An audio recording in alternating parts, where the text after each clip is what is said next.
നിയമസഭാ തെരഞ്ഞെടുപ്പിലെ ജയസാധ്യത വിലയിരുത്താൻ മറ്റന്നാൾ CPM സംസ്ഥാന സെക്രട്ടേറിയറ്റ് നടക്കും. 80-ലധികം സീറ്റുകൾ നേടി ഭരണ തുടർച്ചയുണ്ടാകുമെന്നാണ് CPM പ്രതീക്ഷ. തരംഗമെങ്കിൽ 100-ലേക്ക് എത്തുമെന്നാണ് വിലയിരുത്തൽ. വിജയസാധ്യത പരിശോധിക്കുമ്പോൾ മണ്ഡലം കമ്മിറ്റികളും ജില്ലാ കമ്മിറ്റികളും നൽകിയ കണക്ക് പരിശോധിക്കും. ഉയർന്ന പോളിംഗ് ശതമാനം തിരിച്ചടി ഉണ്ടാകില്ല എന്ന പ്രതീക്ഷയിലാണ് നേതാക്കൾ. അതേസമയം തെക്കൻ കേരളത്തിലെ മണ്ഡലങ്ങളിൽ വലിയ മുന്നേറ്റം ഉണ്ടാകുമെന്നാണ് LDFന്റെ കണക്ക്.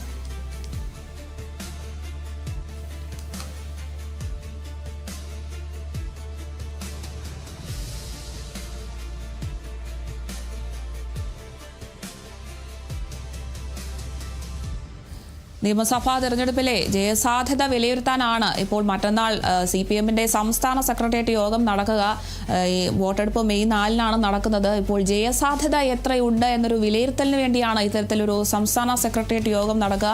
80-ലധികം സീറ്റുകൾ നേടി ഭരണ തുടർച്ച ഉണ്ടാകുമെന്നൊരു വലിയ പ്രതീക്ഷ തന്നെയാണ് CPM മുന്നോട്ട് വയ്ക്കുന്നത്. 78% പോളിംഗ് ശതമാനത്തിൽ നിൽക്കുമ്പോൾ ഇപ്പോൾ മുന്നണികളും സ്ഥാനാർത്ഥികളും ഒക്കെ വലിയ രീതിയിലുള്ള പ്രതീക്ഷ മുന്നോട്ട് വയ്ക്കുന്നുണ്ട്. തരംഗമാണെങ്കിൽ 100-ലേക്ക് എത്തുമെന്നൊക്കെയാണ് ഇപ്പോൾ CPMന്റെ ഒരു വിലയിരുത്തൽ. എന്തായാലും വിജയസാധ്യത പരിശോധിക്കുമ്പോൾ മണ്ഡലം കമ്മിറ്റികളും ജില്ലാ കമ്മിറ്റികളും നൽകിയ കണക്കുകളൊക്കെ പരിശോധിക്കാനാണ് സാധ്യത.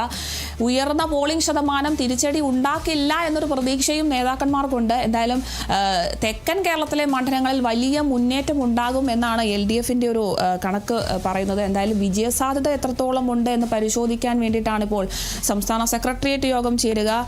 വിജയസാധ്യത പരിശോധിക്കുമ്പോൾ മണ്ഡലം കമ്മിറ്റികളും ജില്ലാ കമ്മിറ്റികളും നൽകിയ കണക്കുകളൊക്കെ പരിശോധിക്കാനും സാധ്യതയുണ്ട്.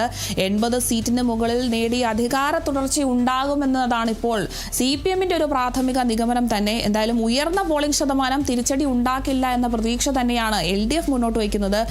കഴിഞ്ഞ തവണത്തെ നേട്ടം ഇത്തവണയും ആവർത്തിക്കും എന്നൊരു പ്രതീക്ഷയുണ്ട്. ഒരു 3-ാം ഭരണ തുടർച്ച ഉണ്ടാകും എന്നൊരു പ്രതീക്ഷ തന്നെയാണ് LDFനുള്ളത്. എന്തായാലും കടുത്ത മത്സരം നടന്ന മലബാറിലെ പല മണ്ഡലങ്ങളിലും എന്തായാലും ഇക്കുറിയും വലിയ രീതിയിലുള്ള പോളിംഗ് തന്നെയാണ് രേഖപ്പെടുത്തിയത്. കോഴിക്കോട് ജില്ലയായിരുന്നു ഏറ്റവും മുന്നിൽ നിന്നത്.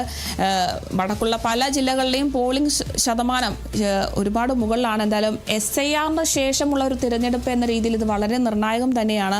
എന്തായാലും മലബാർ മേഖലയിലും വലിയ മുന്നേറ്റം ഉണ്ടാക്കിയിട്ടുണ്ട് എന്ന് തന്നെ നമുക്ക് പറയാൻ സാധിക്കും. എന്തായാലും വലിയ പ്രതീക്ഷയിൽ തന്നെയാണ് LDFും. എന്തായാലും നിയമസഭാ തെരഞ്ഞെടുപ്പിലെ ജയസാധ്യത വിലയിരുത്താൻ വേണ്ടിയിട്ടാണ് ഇപ്പോൾ മറ്റന്നാൾ CPM സംസ്ഥാന സെക്രട്ടേറിയറ്റ് നടക്കുക.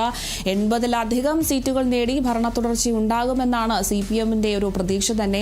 അതോടൊപ്പം തന്നെ LDFനെ സംബന്ധിച്ച് ശബരിമല വിഷയമൊക്കെ ഇതിൽ ഏതൊക്കെ രീതിയിൽ ബാധിക്കുമെന്നൊക്കെ മെയ് 4-ന് വോട്ടെണ്ണലിന് ശേഷം മാത്രമേ അറിയാൻ കഴിയൂ. പക്ഷേ വലിയ രീതിയിൽ പ്രതീക്ഷ വയ്ക്കുന്നുണ്ട്. തരംഗമാണെങ്കിൽ 100-ലേക്ക് എത്തുമെന്നൊക്കെയാണ് LDFന്റെ ഒരു വിലയിരുത്തൽ വരുന്നത്. എന്തായാലും വിജയസാധ്യത പരിശോധിക്കുമ്പോൾ മണ്ഡലം കമ്മിറ്റികളുടെയും ജില്ലാ കമ്മിറ്റികളും ഒക്കെ നൽകിയ കണക്കുകളൊക്കെ പരിശോധിക്കുന്നുണ്ട്.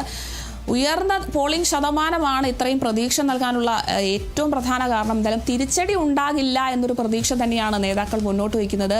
തെക്കൻ മണ്ഡലത്തിലും വലിയ പോളിംഗ് ശതമാനം തന്നെയാണ് രേഖപ്പെടുത്തിയിട്ടുള്ളത്.